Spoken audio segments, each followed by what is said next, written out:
Hi, Year 4. So I had a special request from someone last week asking about a certain book that we were reading in class which we never got to finish, which was Bill's New Frock, written by Anne Fine. So I ordered one online and got it delivered to my house the other day and have set up a series of lessons within this video. There are 3 in this particular video, all centered around chapter 6. And then next week I'll make another video for the chapter 7, which is the last chapter in the book, which we haven't yet covered. Just like all the other videos I've made, please feel free to pause and rewind and fast forward, however you would like to approach the learning. And I've also uploaded the pictures that you'll see soon as we go on in this video onto the Easter page on the St. Peter's website, so you can refer to them, and there's points within this video that I will tell you when that would be a good idea as well. I will go through all of the chapter and read it and then stop as and when certain parts of the lesson come up. But if you would like to read yourself, Year 4 or your parent, or take it in turns, then that's absolutely fine. Okay, I hope you enjoy. Guided reading, Chapter 6, Bill's New Frock, written by Anne Fine. Wednesday, 1st of April, 2020. Learning objective, to recognise common word types. So guys, you might be familiar with this slide. We did cover this, it must have been about 3 weeks ago now, maybe a little bit longer than that, where what we did was started to read chapter 6. And then I asked you to put up your hand when you noticed either a noun, an adjective, a verb, or an adverb in the book that we were reading. Sorry, when I was reading out loud. And then to say how you know that it is that word type, and just justifying your reason about why you know, basically. So what I would like you to do is practice that when I'm reading through the next couple of pages of this chapter, and do that with whoever you're reading with. So you can just pause the video when you come across a noun or a verb, an adverb or an adjective, and you can explain to whoever you're reading with why you know that, what the definition of that word type is, and maybe even try use that word in another sentence, because that will really help to deepen your understanding of those word types and also that specific word as well. Okay, let's get started.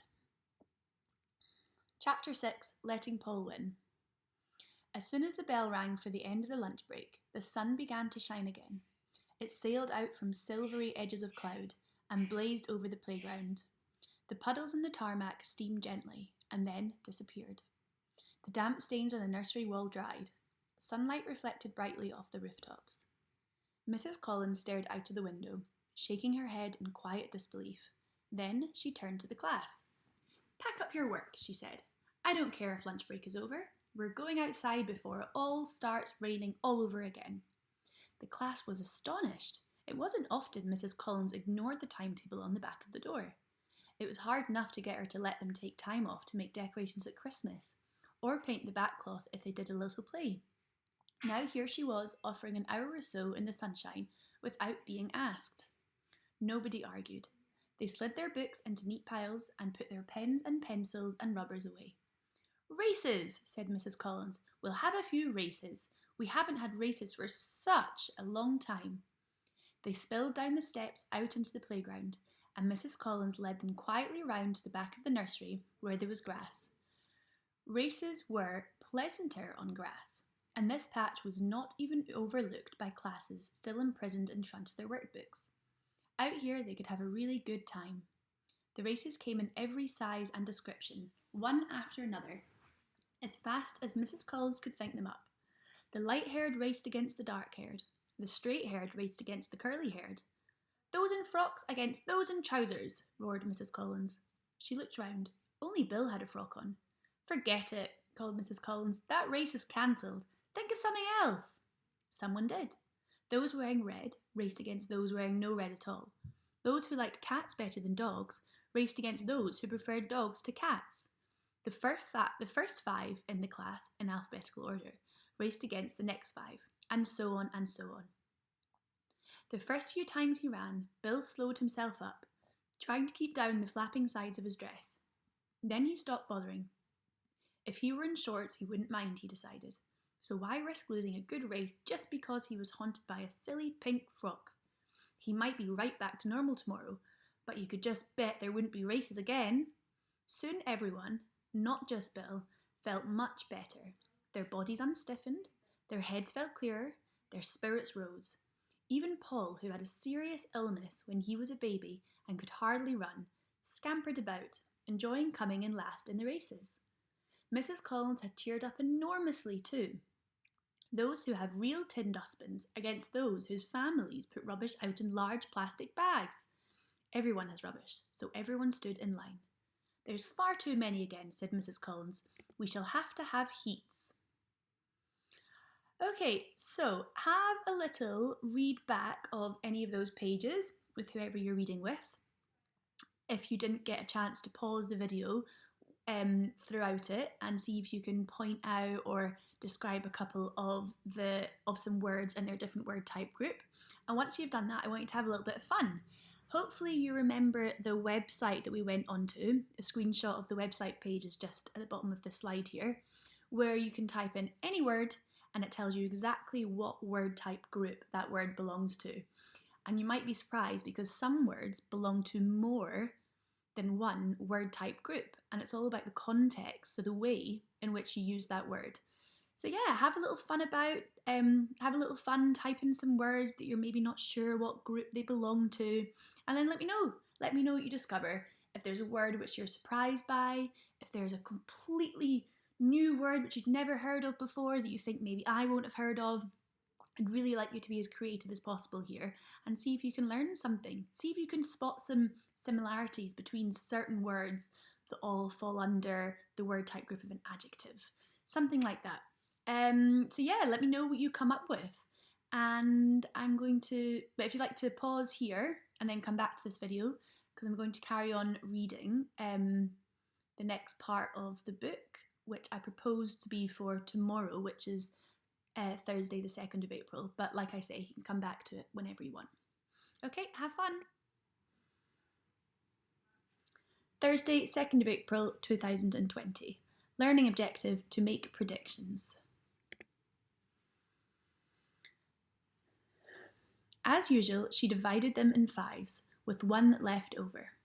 This time it was Paul, so she sent him off in a heat on his own. He pranced along in his curious loping fashion and threw himself merrily over the finishing line.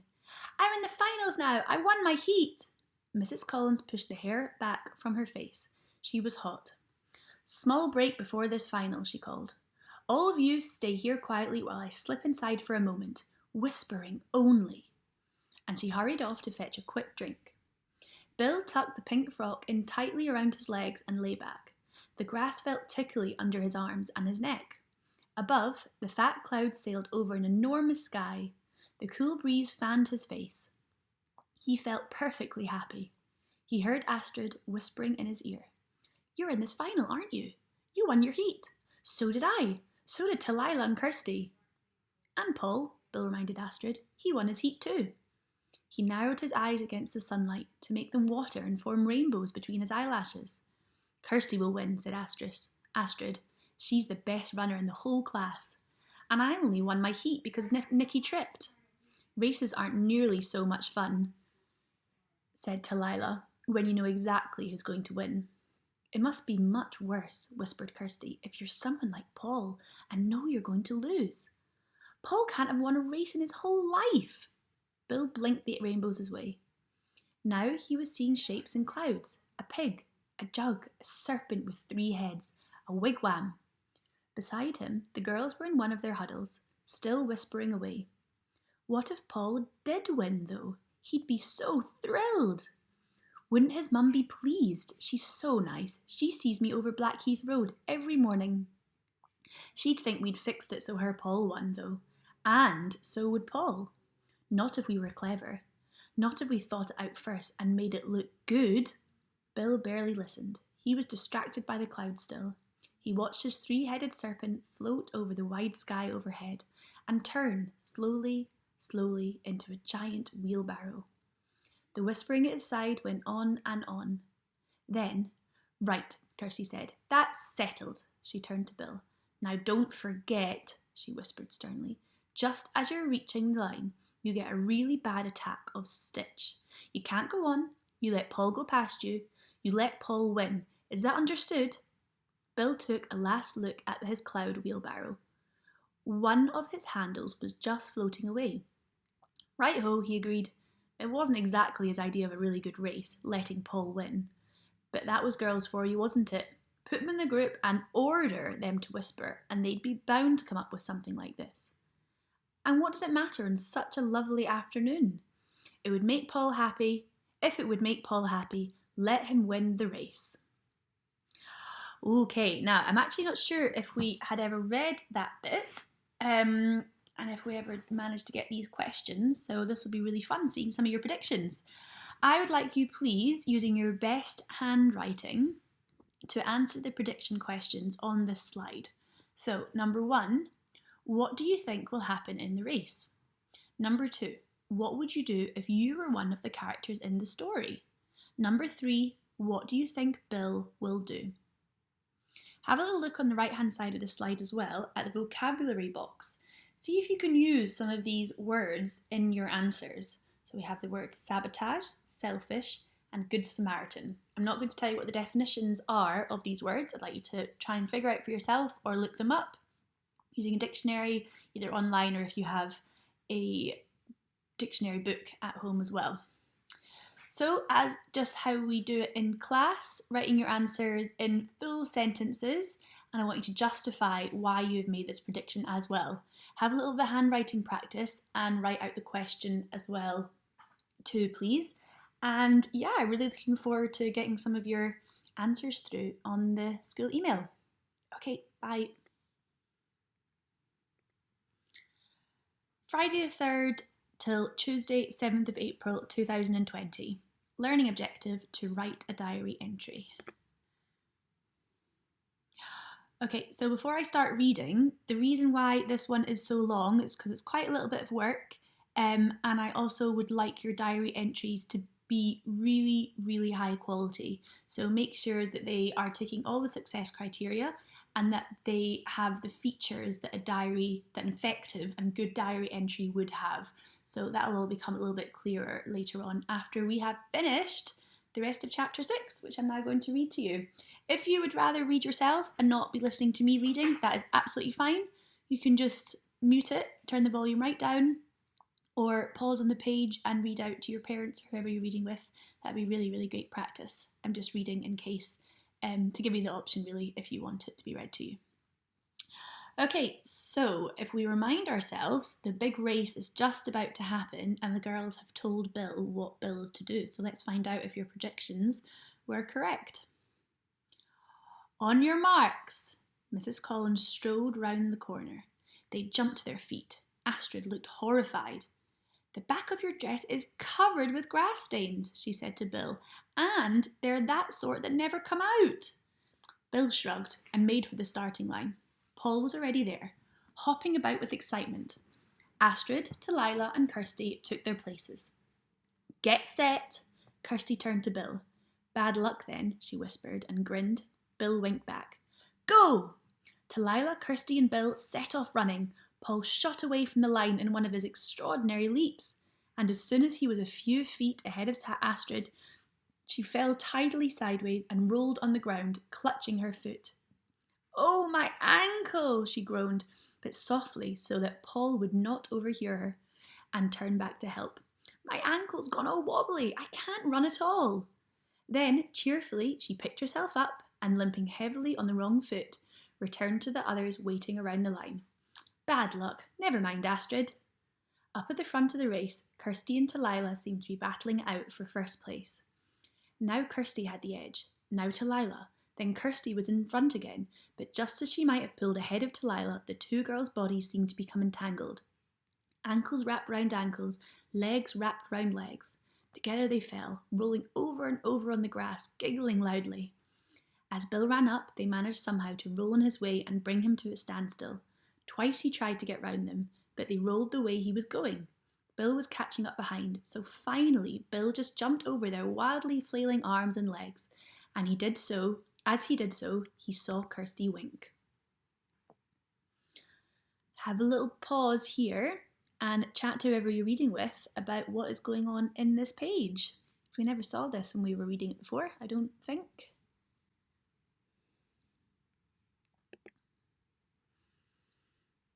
Of course, he'd almost forgotten. Let Paul win.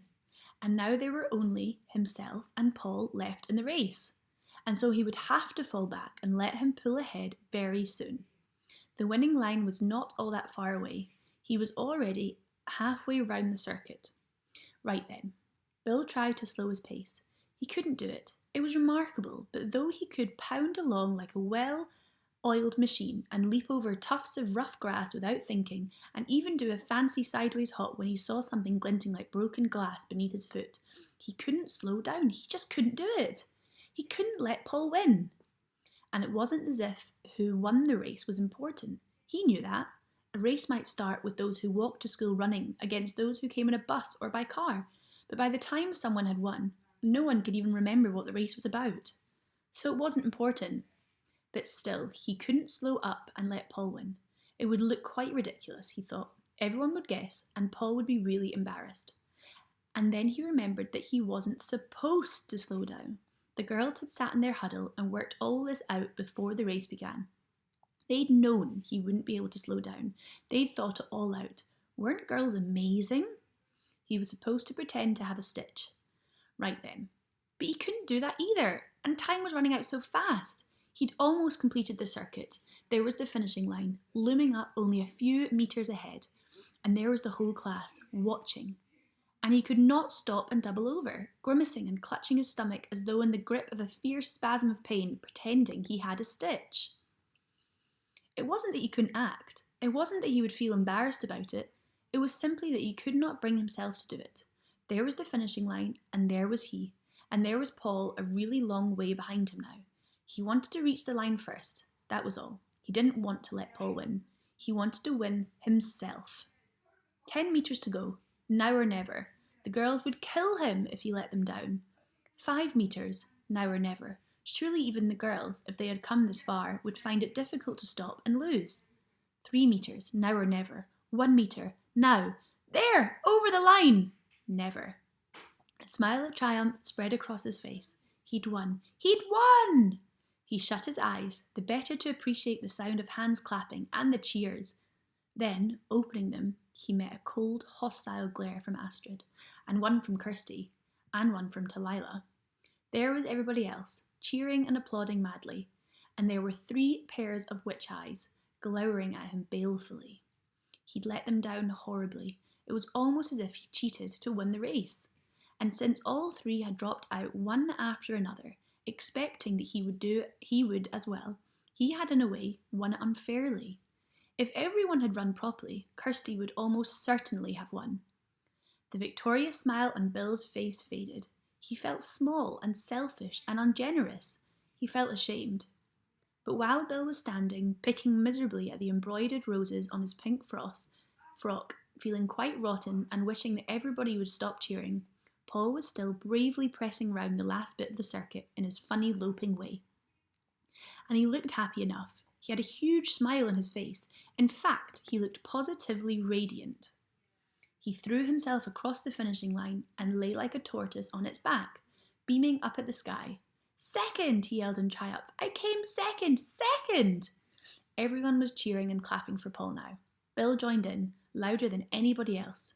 "Hooray for Paul!" he yelled. "Second!" And he reached down to help Paul up. Paul was a bit unsteady on his feet after the run. Whether it was excitement or exhaustion, Paul didn't know. But Mrs. Collins took one brief look at Paul's thin, trembling legs and said, "That's it, that was the very last race. Well done, everybody." Happily, they all trooped back towards the classroom.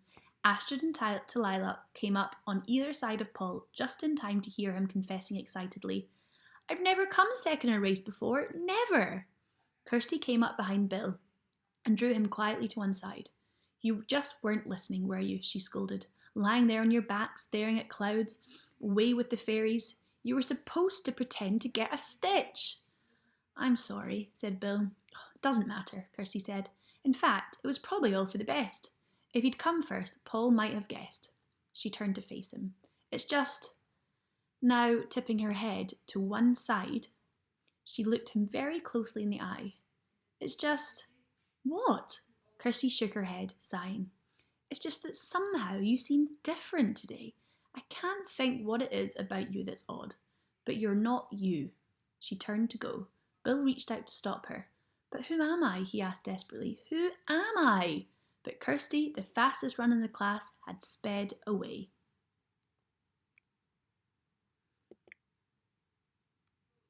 So that was the end of chapter 6, year 4. And the reason why... Oh, I think I already told you why. Yeah, so this lesson I've spread over a couple of days so that you don't feel pressured to do it all in one day. So we've just finished off reading chapter 6, and I would like you to put yourself in one of the characters' shoes, and we are going to write a diary entry. You could be Astrid, Talila, or Kirsty, or you could also be Bill, Paul, or even Mrs. Collins. So I've done a model example of a diary entry on the next page, which I'm going to read to you. Dear Diary, today was such a good day. Amazingly, I came second in the running race. I can't quite believe it. After school, some of the other boys in the class told me that the girls let me win, but I think they are just jealous. Now that I am the fastest runner in the class, I am going to train really, really hard to become the fastest runner in the whole school. I am genuinely ecstatic. Today was a good day. Paul. So, what effective narrative writing features can you spot here? If you have a printer, then that is amazing, and what you could do is print out this slide, or even, this page. You could pause it and screenshot it, or I don't know how you would do that, sorry. Actually no, because I'll put it in as a Word document in the Easter page, so you could print out this particular picture. And number the features which you notice in this diary entry. Or you can just pause the video and you can point to each feature with whoever you're reading with to show them where it appears in this model diary entry. So we're looking for italics, and you can explain exactly what italics are as well and why they're used in writing. Number 2, conjunction. Number 3, front adverbial. Number 4, ellipsis. Number 5, word repetition. And number 6, interesting adjectives. There might be more than one, there might be some other features as well. So if you can find some other features that we use in our writing, then feel free to point them out too. You can highlight them or maybe give them another number, add to the list of writing features. That would be really, really good. So have a little chat with this, with whoever you're working with, and you can pause it here, or I'm going to move on to the next slide. So now is your turn. Choose one of the characters and put yourself in their shoes before you write your own diary entry. The challenge is, write a diary entry for your chosen character, focusing on when they are outside running the races. So try and make the diary entry where the main theme is about the races, so the part of the book that we've just read. Think about the thoughts your character is having and how they are feeling. So with the diary entry, it's quite a personal bit of writing. So we're really wanting to talk about the emotions and the feelings and really try and convey them through your writing with interesting vocabulary. Don't forget to use the success criteria for successful narrative writing set out on the previous page. So you can go back to the page before and rewind it and see what features you need to make sure that you have in your diary entries. And also on the next slide, there's helpful tips for good diary narrative. So make sure your diary entry follows these guidelines. Just pop to the next page here. These are all success criteria for a diary. So colloquial language, so trying to use chatty and informal language. So it's not the same as doing maybe a biography or an account, like an account of someone's life when we did Boudica. It's a little bit less formal. Follow a diary style, so you're starting the diary entry with Dear Diary. Also using first person narrative, so using words like I and we. Chronological order, which is all about the correct sequence of time, so if you start with writing about the morning and then you can finish off at the end of school day. Self-reflection, so this is where we talked about including your feelings and your thoughts and opinions. Also, it's past tense as well, so we're talking about something that's already happened. It's not happening at the moment or about to happen. A diary is reflecting on the day that you've had or the week that you've had. And then also detailed descriptions as well. So we're going to use lots of adverbs, lots of adjectives, and also trying to actually start your sentences with adjectives and adverbs rather than the word the. And for a challenge, I put in if you could use a simile and a metaphor, which will make your diary writing even more exciting. So guys, take your time with this, don't rush it. Do a couple of different ones. If you want to try one for all of the characters or more than one character, then that would be excellent as well, because then you would have a different perspective too in your writing, which is always really interesting to see. And if you're struggling, take a break. Just leave it for the moment. Go outside, do something else, have a snack, read a book, and then come back to it. And then maybe the next day you can come back to it as well, because sometimes when you've left some work and you've not been staring at it for a while, and then you look at it again the next day or a couple of hours later, some mistakes jump out at you that you might not have previously seen. And also ask your parents or whoever's looking after you to have a little read of it as well, and you can write it together. Okay, that's it for these couple of lessons, or these 3 lessons I should say. Looking forward to seeing your responses and your homework and what you come up with from these lessons. Again, remember there's nothing mandatory, and I don't really mind about the time that you do it in, so no rush. I'm just looking for definitely quality over speed of getting your work to me. And most of all, enjoy it. I'm really enjoying getting back into Bill's new frock, and I think you're really going to love chapter 7 as well, which I will make a video for next week.